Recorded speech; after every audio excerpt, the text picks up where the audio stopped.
14 years in the National Football League. He's got a red jacket. He's a Patriot Hall of Famer and also a roast great, an absolute great roaster. He is Drew Bledsoe here on the Rich Eisen Show. How are you, Drew?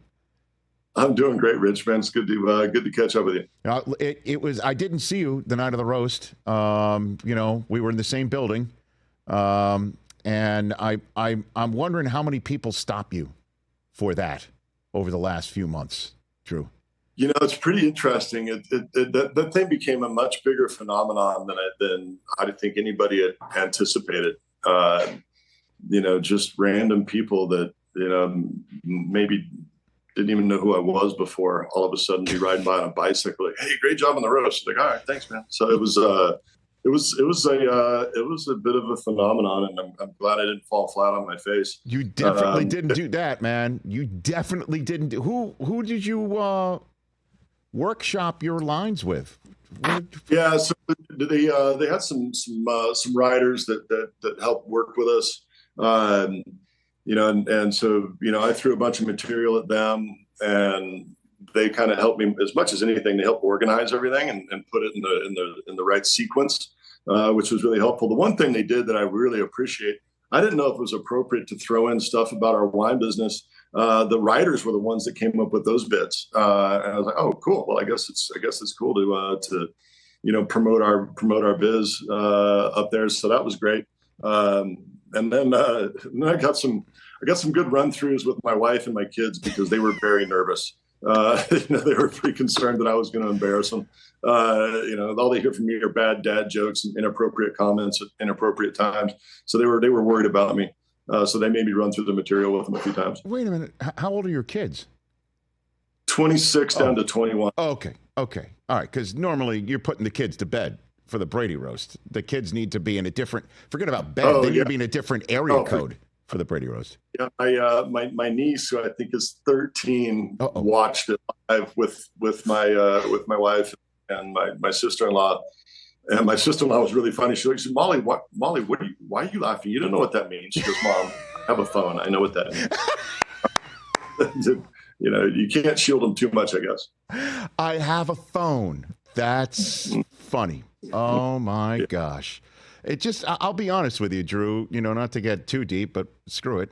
I felt like I was watching, with you and Brady and you and Belichick and Gronk and Belichick and Edelman and Belichick and the two of them with Brady and Randy Moss in there as well. I kind of felt like I was watching a Patriots therapy session where it was a safe space, and you got some stuff off your chest, and a bunch of people got some stuff off their chest that night. Yeah, I think that's accurate. I think there was some catharsis to it. I guess it would be the right way to put it. Where I just have always felt like if you can get to a point where you can laugh about something, then that's a very healing thing.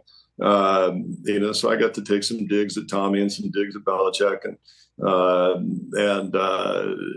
so I think there was, if you're going to psychoanalyze it, there was some healing that happened during that because we got to laugh at each other a little bit. I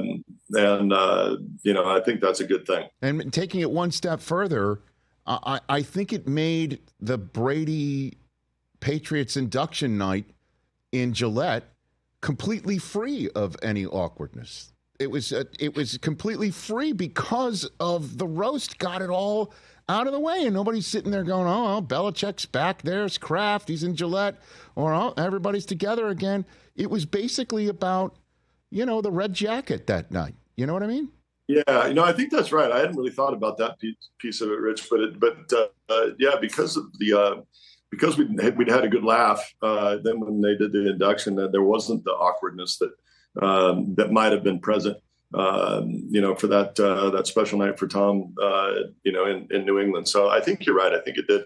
Look, the other thing that I really appreciated about the roast, if we're going to go a little deeper on that. Sure.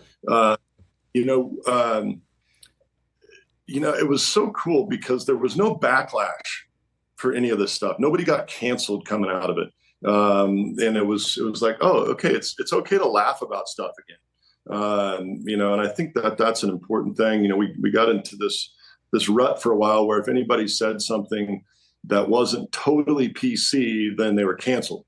And, look, forever, I really have felt, and it was true in an NFL locker room and it's true in life, I think, if you get to a point where you can laugh at the hard stuff, that's a really healing thing. And people understand that, hey, it's okay to laugh about the hard stuff.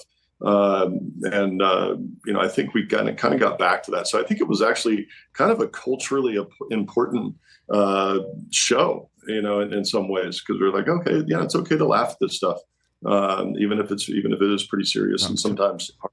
I'm totally with you. Catch the Rich Eisen Show every single day on the Roku channel, 12 to 3 Eastern, for free.